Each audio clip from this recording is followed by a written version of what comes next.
that Shanahan zone blocking scheme, we've all seen it. It is gorgeous to watch. It's deadly when it's executed right. It's made nobodies into fantasy monsters, but it's also always so tough to pin down who is going to be that guy.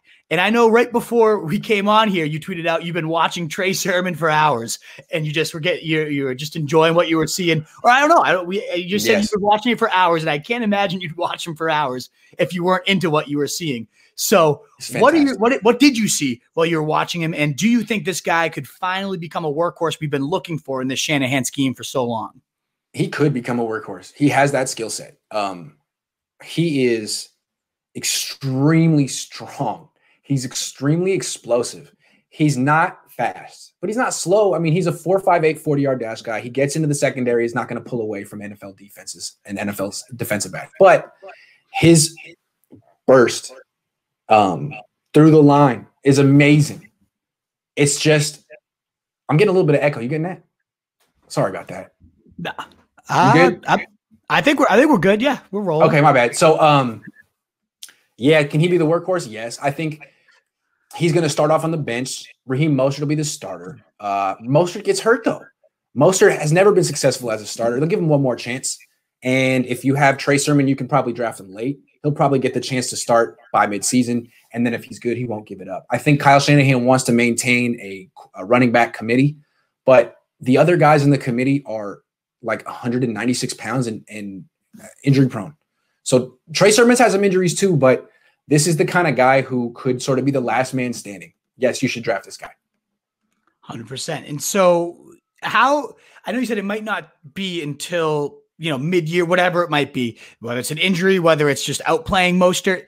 Once he does take over, are you expecting this to be like a 100-yard type of guy every single time he's out there? Like what are you projecting for the stats there for Trey Sermon once if he does become the guy? I go back to Frank Gore. Frank Gore was a third-round pick in 2005. He started one game his rookie year, averaged 4.8 yards per carry, backing up Kevon Barlow, who wasn't half the running back Frank Gore was, but there was a seniority thing. Next year, Norv Turner becomes the Niners offensive coordinator, makes Frank Gore the starter, says he's the next Emmitt Smith. Guy runs for 1,600 yards. Trey Sermon could be that kind of a running back on the 49ers. When I watch him, he's got that kind of natural ability to make people miss and string cuts together that Frank Gore had. He's got jump cuts like Marshawn Lynch. He's devastatingly powerful. He's really explosive and quick.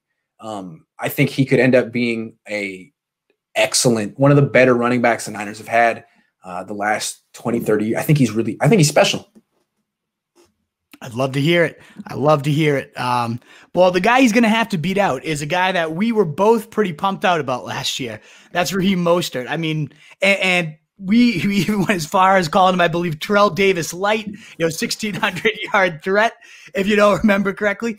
But all honesty, through 2 weeks, it looked like it might be a great prediction. 151 total yards, a touchdown in week 1. Next game, 80-yard touchdown, first play of the game. Like, it looked like this guy was going to be a monster, and we hit a home run. But, of course, he gets hurt, and he just never really regained his health, never really regained the backfield, and just wasn't that involved for the rest of the season. So we saw that brief glimpse, and that was it. And that's really all he's been throughout his career, is a bunch of brief glimpses. Is that still going to be the case in 2021, or how involved do you see him being this year? I think he's going to be as involved as he can handle. I still think it's his backfield. Trey Sermon's a rookie, and he's a perfect complement for Raheem Mostert. What a great 1-2 punch. They actually are different. Raheem Mostert is the fastest running back in the league, and Trey Sermon has power. Kyle Shanahan's had running back committees with a bunch of scat backs his whole career. Now he actually has complementary backs. I like that. But in terms of Mostert, I compare him to Chris Johnson, CJ2K. That guy went for 2,000 yards in a season once and then pretty much was done. He took a bunch of punishment. He wasn't that big. I think Raheem Mostert has one season like that in him. It could be this year. Could he run for 2,000 yards? Absolutely, if he stays healthy. Now, I don't think he's going to get that many touches. I think he's basically going to be splitting carries with Trey Sermon, and that'll be best for both of them. This could be the best 1-2 punch in the league, although fantasy owners don't want to hear that, the 1-2 punch. No. No. That's the disgusting stuff. Well, yeah, they'll be better off in real life, obviously, in the 1-2 punch. What really matters in that case, though, is the money touches. Who's getting the red zone and the goal line looks, and who's catching the ball? Is it either of those two? Is there a third guy coming in for that? Who do you see getting that goal line work? I think they both could catch the ball. So Raheem Mostert was getting involved in the passing game last year, but in the red zone, I'm sure they'll let Mostert try first, but I think Sermon has much more potential and much more to offer in that area of the field. And once he shows what he can do in the NFL, that'll be his thing at first before he takes the job entirely. I can't wait till that day. We just need that. I'm sick of the 1-2 punch. I need that Shanahan workhorse, that Alfred Morris, that Steve Slayton way back in his rookie season. It's been so long since we've had that guy, and when we do have it, it's literally a top 5 running back every single time. So right. I got fingers crossed. Trey will take it, as you're saying. It probably is going to take a little bit because Mostert's been so good, but I don't know. The guys he's splitting carries with get hurt, so draft this Trey Sermon guy, and it just may happen by default. Absolutely. And at least in Dynasty, right? Like I don't even know what Mostert's contract is, but at certain point, long-term, it's probably Trey Sermon, right? You could argue that Trey Sermon should be the top running back from this past draft in Dynasty. Why? You sure that Najee Harris is better than him and in a better position? I don't know.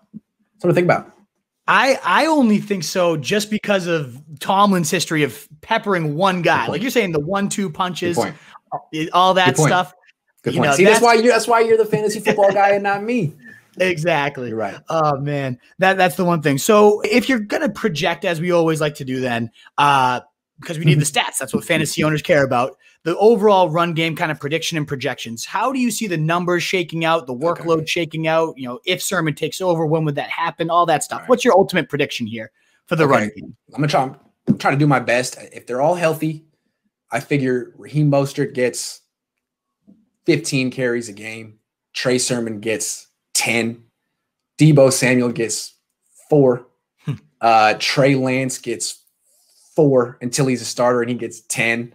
I mean, there's a lot of carries to go around. There's still Jeff Wilson Jr., who's a hell of a player. But I think probably 14 to 15 for Mostert while he's healthy. 8 to 12 for Sermon while he's young. And then Deebo has to get 3 to 5. So that's the way I look at it. Lance as well. Yeah. Absolutely. So it is going to be a bit of a split. It's going to be kind of all over the place until maybe an injury, that injury we always see. But Mostert, if Mostert's getting 15 carries, if he is that lead guy, then he is going significantly undervalued in fantasy football. Mostert taking Trey Sermon above him right at this point. Because of Trey Sermon, Mostert's falling to the later rounds at this point. So you're thinking that could be a potential give up on Mostert yet, man. That guy is good when he's healthy. He's in great shape.